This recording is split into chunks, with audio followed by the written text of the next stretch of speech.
Hi, I'm Desmond O'Sullivan, and I'm here with Dr. William Besman, and we're very excited that you tuned into this video. Thanks so much. What we're going to go over in this video is an announcement of a very exciting course that's coming up here, the Creative Visualization, which is the first module in the Hypnosis series. And in this video, we're just going to go over some great content, some of the fundamentals that are taught in this course. And also at the end of this, William's going to share with you a beautiful, simple meditation you can do on your own.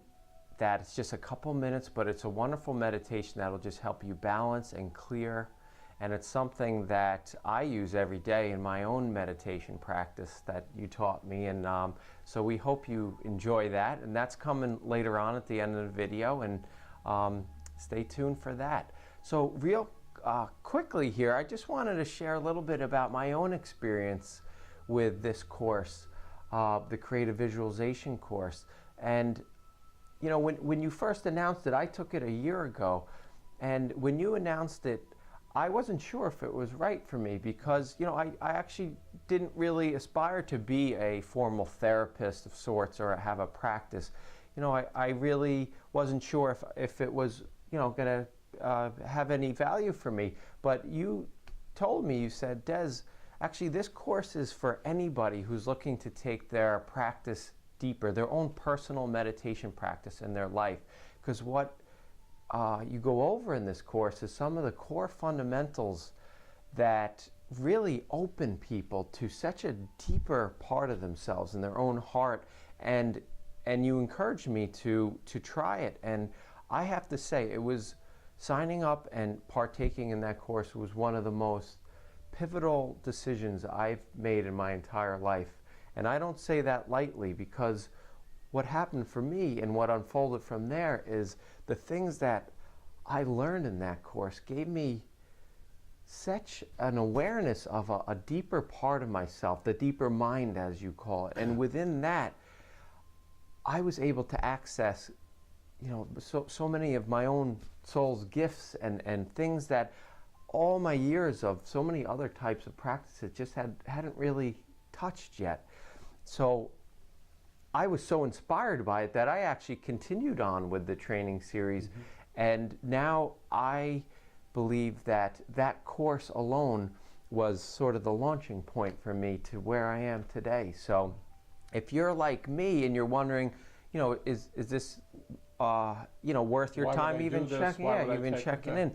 I'll just encourage you that even if you have no you know, wish to become a therapist or anything, this is something that is beneficial to anybody just in their own personal meditation practice. Anyone who's looking to just reach to deeper parts of themselves, and whatever you're trying to do, your goals with your life, your family, your job, this can benefit you a lot. So you know, I thank you so much for encouraging me to do that, as it really was a wonderful experience and continues to unfold now. So enough about me. Why don't I turn this over to you, William, and maybe just briefly you could tell it. This course is one component of the overall healing philosophy that you teach, which you've developed over 35 years of doing this work, called Hypnosynergistic. It's your own healing philosophy. Yeah.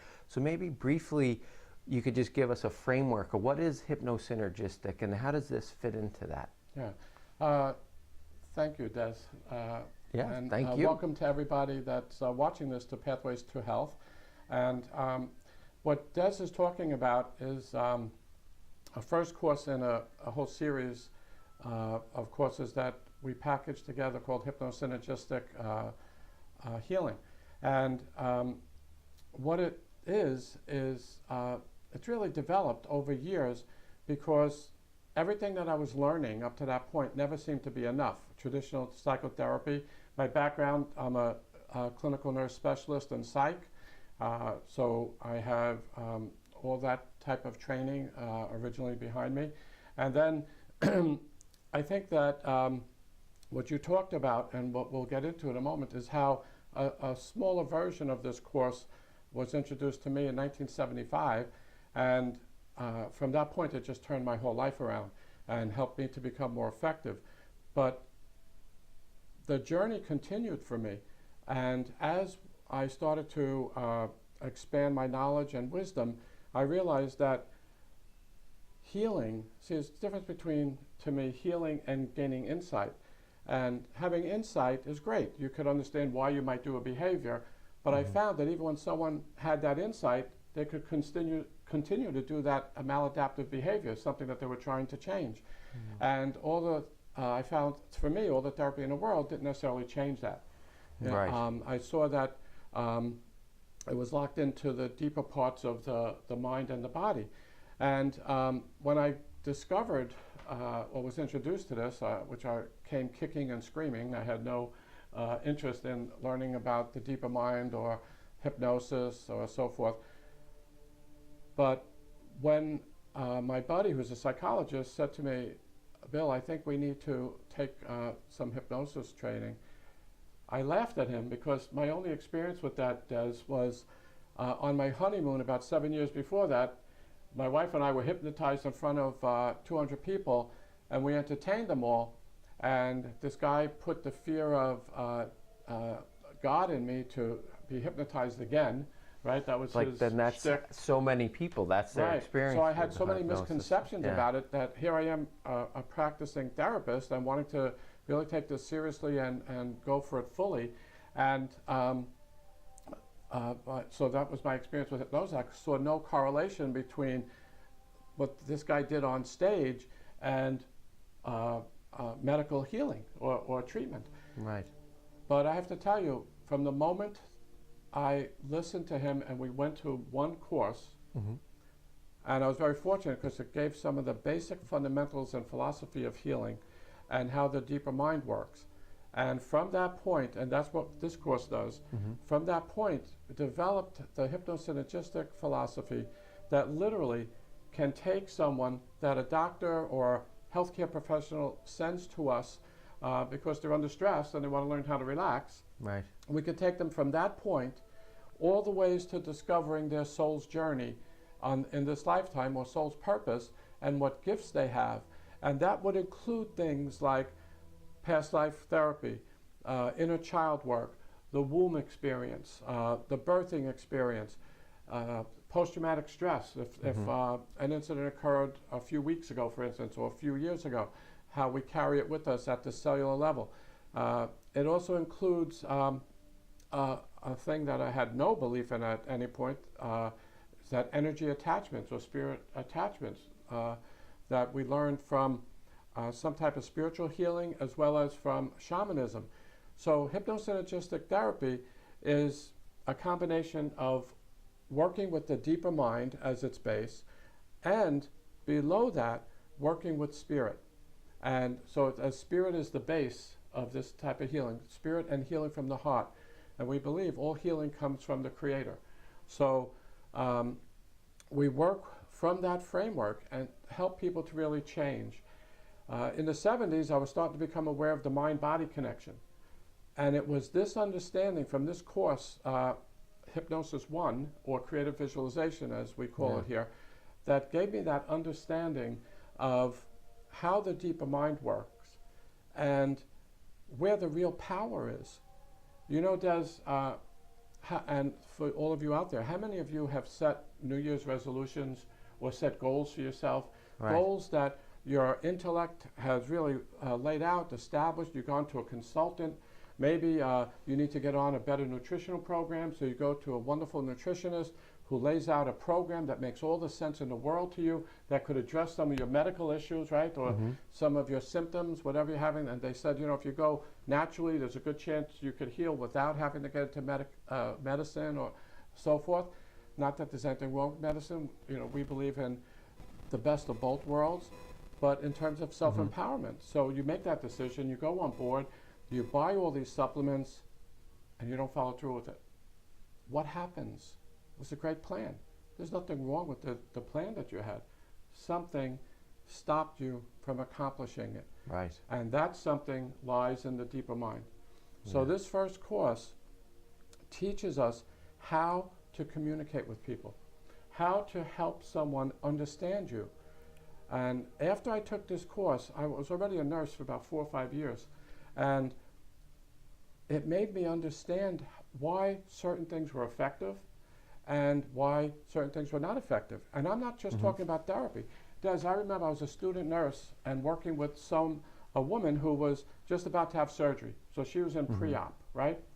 Now, I had no training in this at all, but I saw that she was very nervous. So I sat with her and I held her hand. But what I did is I happened to look into her eyes and I told her, listen, I'm going to be here with you. I'm going to be here when you come out. Everything is going to be fine. And all of a sudden, I just saw her relaxing. Yeah. Okay? I didn't understand. It just came natural. I was looking at her like I'm looking at you. I had a soft voice, and I communicated to her what I felt was going to be true. At that moment, as she calmed down, the head nurse on the unit comes barreling in. Okay, honey, here we go. I got to give you this medication. We got to do this. We got to get you ready. It's almost time to go. And all of a sudden, I watched her go back into full anxiety attack right in front of me. And I didn't quite understand it. I said, well, she just came in and blew it, but I didn't know why or how it worked. Yeah. But the moment I started to take this course, bang, that's one of the things I saw, why it worked. Because what did I do? I had her focused attention, right? We call that concentrated attention. So as she's focusing on me, then we have more access to her deeper mind. And what did I do? But with the tone and the positive affirmations. Now, I didn't know what I was doing. It just felt right. She responded. And I realized how that works and why some people were so much more effective in nursing in being there for their patients as opposed to others. Some could be very bright, they have all the medical information, but in terms of the real interpersonal relationships, there are some people who knew how to do it, some didn't. What this course teaches us is the science of the deeper mind. Right. And my wife is a nurse practitioner, and like you, she didn't see any need for this at first until she started to understand it, and then was able to bring it into her facility at that time and teach it to her staff members how to connect with people and help them feel safer, more secure, and so forth. So as you were saying, Des, this is not just for someone who wants to enhance their effectiveness with their clients, right? Because this absolutely does that. And but enhance your effectiveness with your own communication with your deeper mind to become more self-empowered. It also teaches you how to work with an altered state of consciousness. And again, why would you want to do that? Well, to me, the power is in the deeper mind. In the 70s, when we were learning about hypnosis and the deeper mind, they were teaching that the conscious mind, which is your intellect, which is what we're most familiar with, right? That's fed by what you see, touch, taste, smell, or hear, right? Anything that you've learned, you can draw upon that. But it's also limited to those things, all right? But they told us that it was about 5 to 10% of the consciousness. And the deeper mind was the other 90% or so, right? And everybody out there knows that we only use a small part of our brain. This is, science. We all know that. What stops us from going deeper, right? And tapping. And what if you could release another 1 or 2% of that power that you have? What kind of impact would that have on your life? But over these years, with the study of the universe and study of things like the law of gratitude, the law of attraction, all these things not only work for the universe, but those are the exact same rules of how the deeper mind works. Yeah, and when you say the deeper mind, I mean, when you first used to talk about that, I wasn't quite sure. Right. But what I realize is exactly what you just said, that there's a part of ourselves that most people almost never experience because we're locked into our conscious mind. And, you go to therapy and and you're constantly going over your thoughts and your ego and your emotions or whatever, but you never reach that really expansive place in your own heart. And you used to talk about that, but in doing this work and you know, starting with this course and stuff, you begin to experience that part of yourself. And I know that once you do, a whole new level of information and fulfillment and joy can come to you. Oh, absolutely. So unlocking that door is one of the understanding there is crucial. a door. Understanding there is a door, but then learning how to walk through it was huge. Yeah. It's very, you're right, it's very empowering. And there's good news and bad news. Anything that's powerful can work two ways. Now let me give you an example of someone who was working with altered states, but who wasn't properly trained, all right? Okay. About 10 or 15 years ago, we had a woman come into our center, and she started to talk to me, and she said how she was mortified. I said, what happened? She came for treatment because she had a full-blown panic attack at a meditation group, right? So she had gone to a meditation group locally, and there were about 25 people, she said, in the room, and the woman who was running the group, right, thought in her wisdom that she's going to take this brand new group on an advanced journey. Okay, well, it sounds good, right? It's nice. Yeah, The well, so intellect many would people like do that, right? Okay, and in her mind, she was going to take them to Atlantis. All right, you know, journey back to Atlantis, to a different time, and you know, to empower yourself or whatever. However, because she didn't understand some of the basic concepts of the deeper mind and how it works, she took everyone into a nice relaxation, which was very good, and then she had everyone imagine that they go into the water, to the ocean, and start diving deep down looking for Atlantis. Well, this woman had a phobia of water. She was terrified of water. Anytime that she'd be near water, she couldn't go into an ocean. She would stay So this onshore. triggered this in Right? her. Yeah, Yeah. so what happened is, because the deeper mind can't tell the difference between imagination and reality, because imagination is real in the deeper mind, Right. all right? You must understand that. She started to imagine she's in the water. She went to a full-blown panic attack. Now, what did she do? She was laying on her back, because they were all on the floor, pushed herself out of the room because she couldn't breathe, and breaking out in profuse sweating, went out of the room and felt like a failure. Oh, In the meantime, she's yeah. having a panic attack. Now, here's this woman who's leading this group, you know, going on this journey, and everything is wonderful, not realizing the damage she did. All right? However, had she recognized some of these things that we teach, she could have brought it out in the open to anybody, found out if anyone had any difficulty with water or whatever, or Right. giving them an option of how they could travel through there without risking their life. It's like sometimes people use creative visualization because they love the sun and they're sun worshippers, and they could see themselves out in the sun on this beautiful beach, and the That sun could be traumatic for somebody right. else, though. To one person that would love it, Yeah. another person who is afraid of sun poisoning, it creates a panic attack. So it's little things like that, Des, that Yeah. Can help become more effective or less effective. Right. Working with the altered state is not dangerous unless it's in the hands of someone who doesn't know what they're doing. Right. And that was a big point, because again, I wasn't looking to become, you know, a therapist or whatever, but there are a lot of people out there who guide meditations, or maybe you're a yoga instructor, and then there's people who do want to become a practitioner, and this is an essential thing for that. I mean, if you're going to do that type of work, this is critical, I believe, Well, we to believe- make you very, very sound of it. But as you explain that to me, and then in the course, you walk us through kind of step by step. What is the right way to do this? How do you guide someone properly? But not only how do you guide someone else, how can you work with yourself? Because there's very specific ways that, you know, for a lot of us, and this was my case too, you know, meditation can be a very frustrating process, right? I mean, so a lot of people feel stuck and they sit there and nothing happens or whatever, but there are very specific things, and you go over this in the course, that you can do working with yourself to frame the way that you're communicating with yourself, to bring your consciousness in touch with this part of yourself.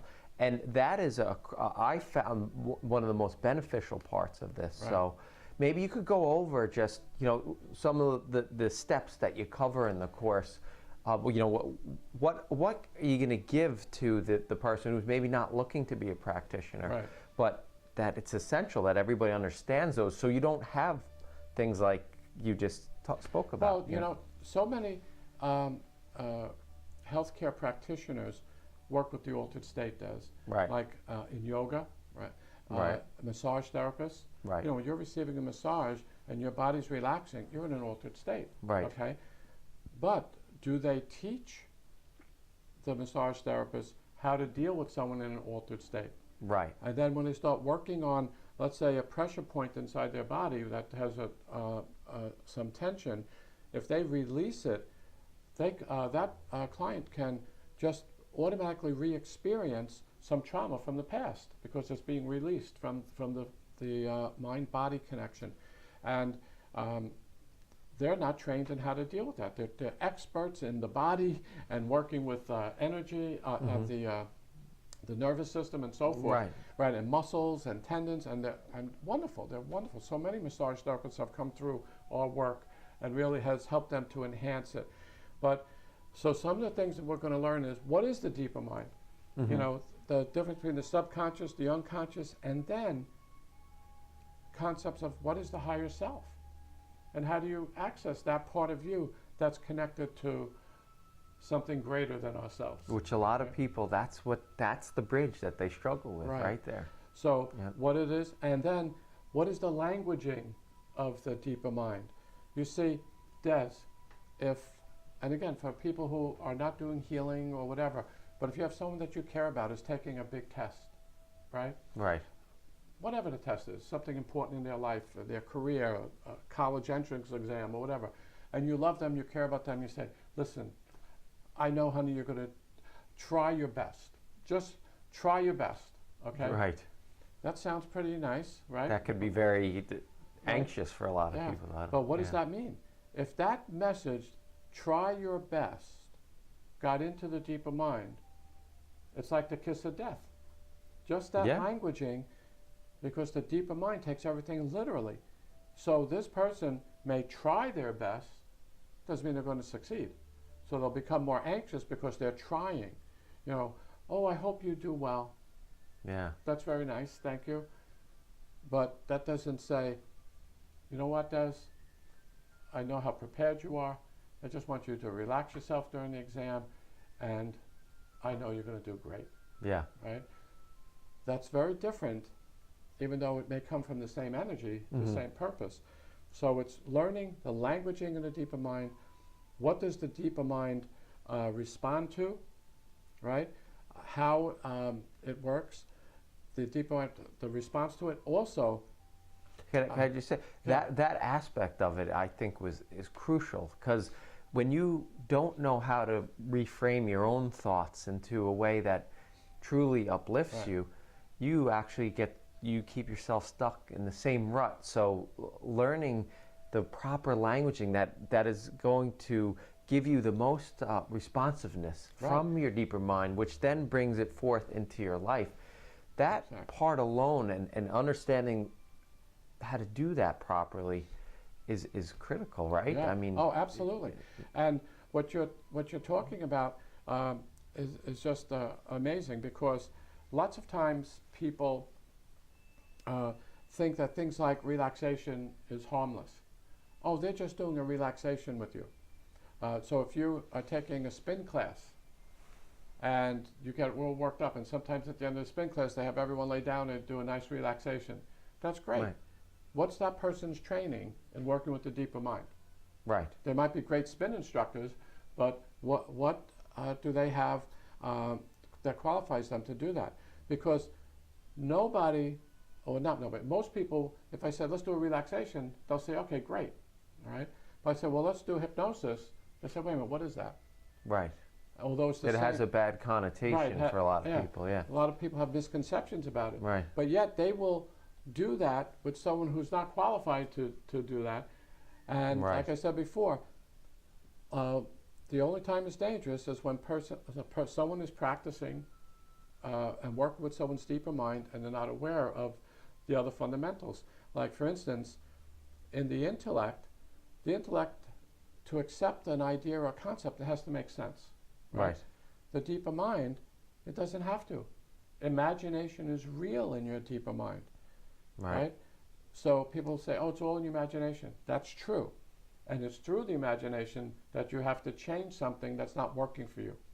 Because if you have a fear of flying, Yeah. all right, let me give you an example. An inexplicable fear. Right? You have a fear phobia. of flying. Yeah. You can't get on the plane. Your intellect could study how it's much safer to fly than drive. Right. There are many more accidents that happen in cars than in planes, right? I mean, that's a fact. But if this person really has a phobia of flying, you're not getting them on the plane. It doesn't matter what your intellect says. And here's one of the rules of the mind that you're going to learn. It's the law of reverse effect. The harder the conscious mind tries to control the unconscious does, Right. the opposite occurs. So if you're anxious in front of a group, the harder you try to relax, Right. the more anxious you're going to become. Right? It's one of just the rules of the mind. So these are some of the things that we teach. So it's a philosophy of the deeper mind along with certain techniques to utilize it. And this is what's so important, because a lot of people wonder, why can't I get over this? I've suffered for this with this my whole life. I know I shouldn't be afraid to drive, but I can't get over it. And this is the secrets of what's contained in the deeper mind. And unless you get access to that, you will suffer for the rest of your life with it. So it's possible because you know one of the other things, Des, is that the deeper mind can't tell time. Right, and it could happen when you were 5 years old. Exactly. But it's just as real today to the deeper mind, even though you might be 50 or 60. That's right. Yeah. And what happens is, this is what I want to add to it, that if something was programmed into your deeper mind by a belief that you had at 5, for instance, right? Yeah. Maybe you were in a car accident at 5 and you felt driving isn't safe or whatever. That's what gets locked in there. Now you're an adult and you have to drive, or you have to go across a bridge or whatever. And all of a sudden you start to get a panic.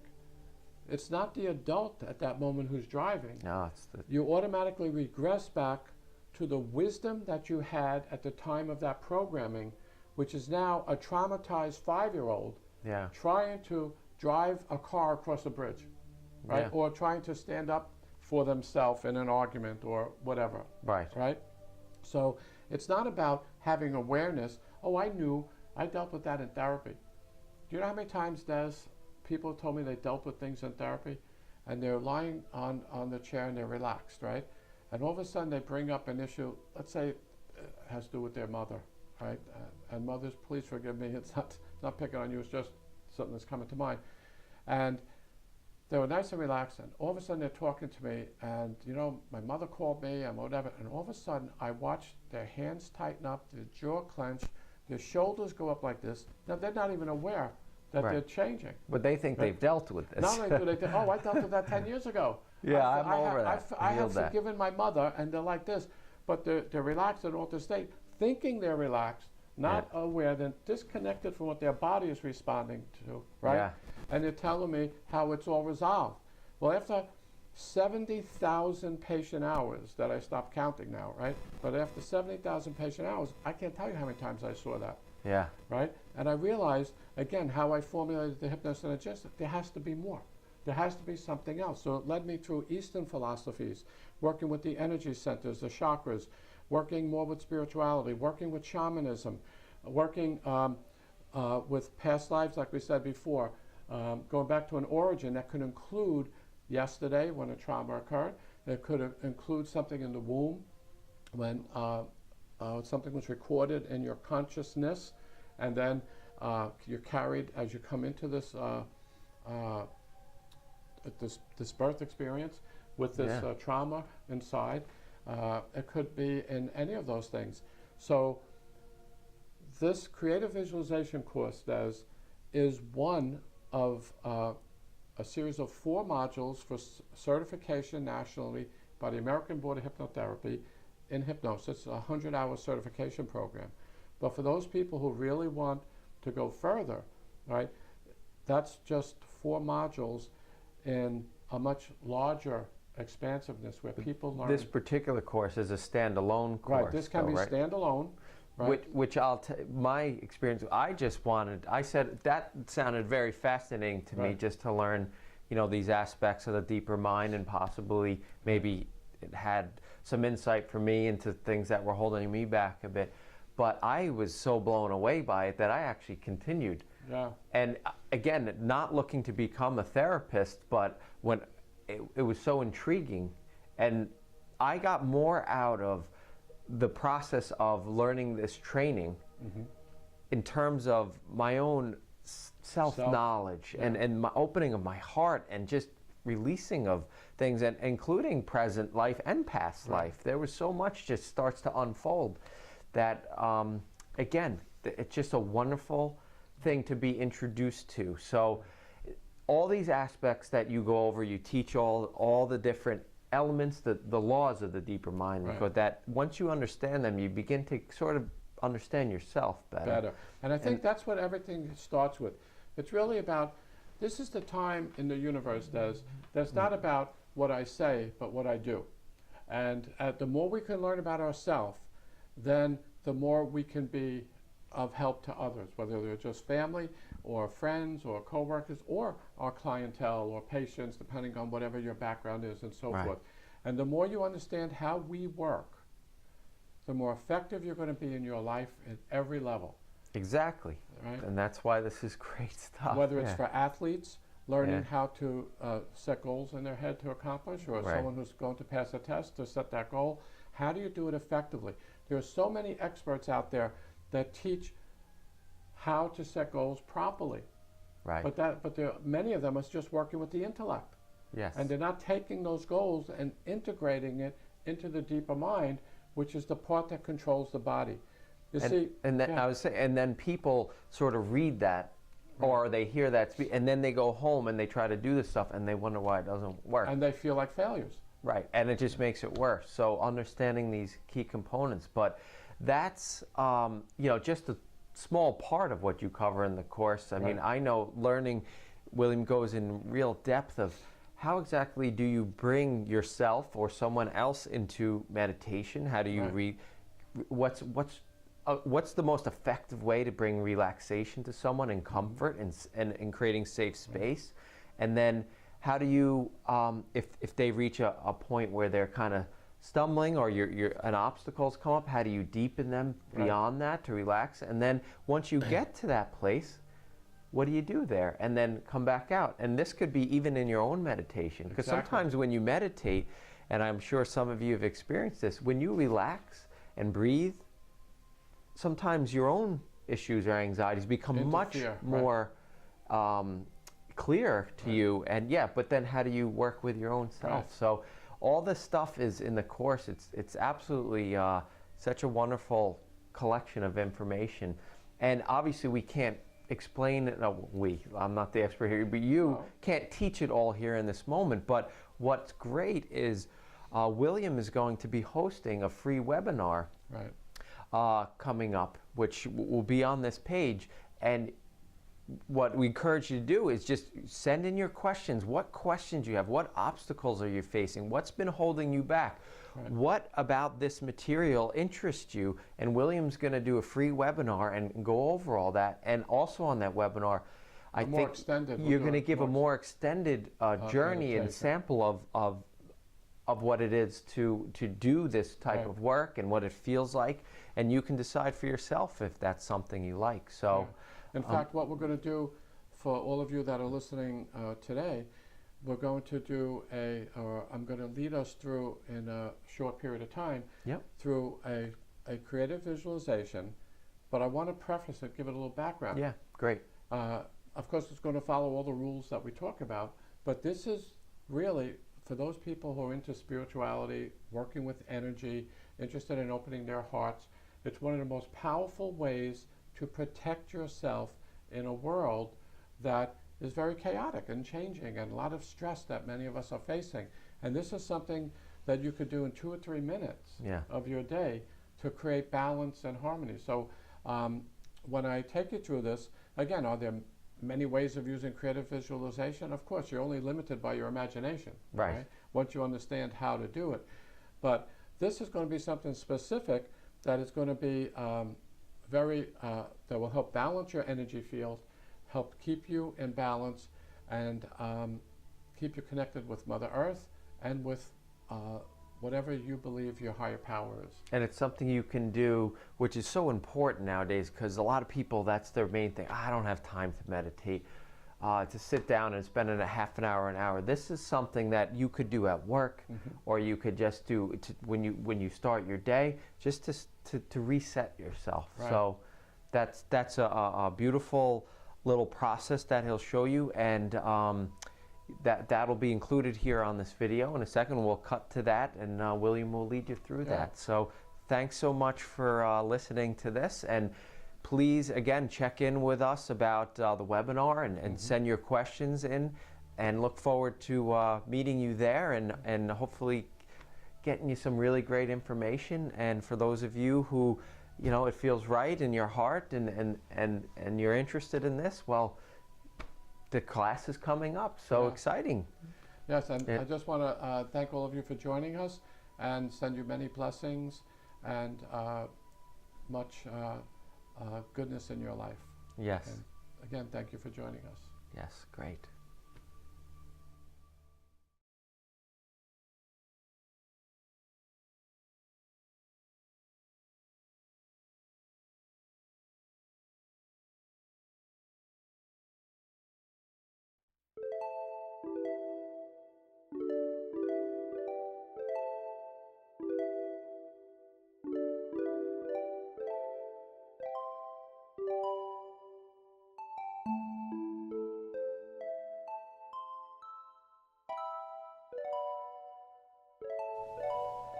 Sit back comfortably.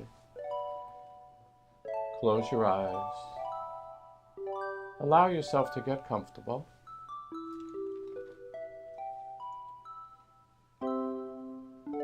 And begin by taking 3 slow, deep, relaxing breaths.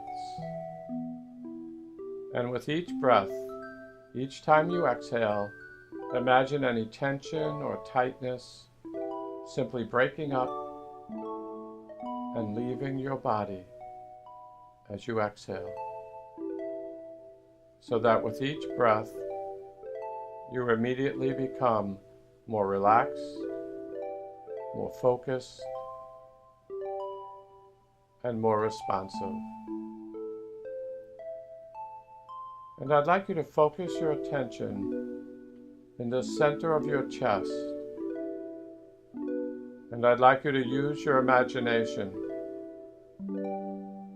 Imagine that in the center of your chest is a beautiful light, a radiant light, a light that resides within you. Some call it your spark of the divine. Some call it your soul's light. But for the purpose of this meditation,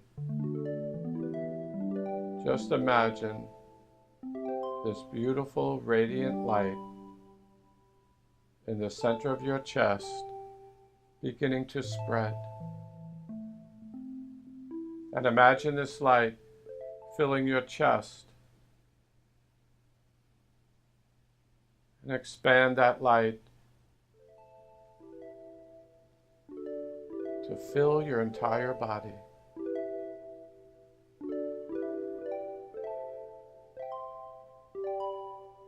And now expand that light to fill your aura, so that you are creating a safe, loving space. And in this space, your body begins to come into balance, creating a sense of inner harmony and inner peace. And now I'd like you to use your imagination once again and imagine that light expanding all the ways down into the earth, connecting with the very heart of Mother Earth. And just imagine what that would look like or feel like as you connected with her rhythmic beat. And as you're connecting with that beat, your insides are slowing down. Your mind becoming more open and receptive, more clear and responsive. And now, once again, use your imagination and expand that light upwards to a star, way out in the universe. So your light in your imagination has expanded from the center of your chest outward, connecting with the heart of Mother Earth and with your star. And anytime you need to relax, to balance, to clear, all you have to do is begin by taking 3 slow, deep breaths, then focusing on your heart light, expanding it out, and now anchor it in by pressing your fingers together, your forefinger and thumbs in both hands, so that in the future, whenever you prepare to go into a meditation, to reduce your stress, to clear your mind, to balance your energy, you take those 3 deep breaths, use your imagination, and as you press your fingers together, you'll return to a deep, balanced state of mind and body. And you can stay in that state for as long as you need to. And when you're ready, just simply count yourself up from 1 to 5, feeling balanced, clear, alert, and so much better for the experience. So gradually now, I'm going to stop talking, and when you're ready, you will count yourself up, feeling balanced, clear, confident, and free.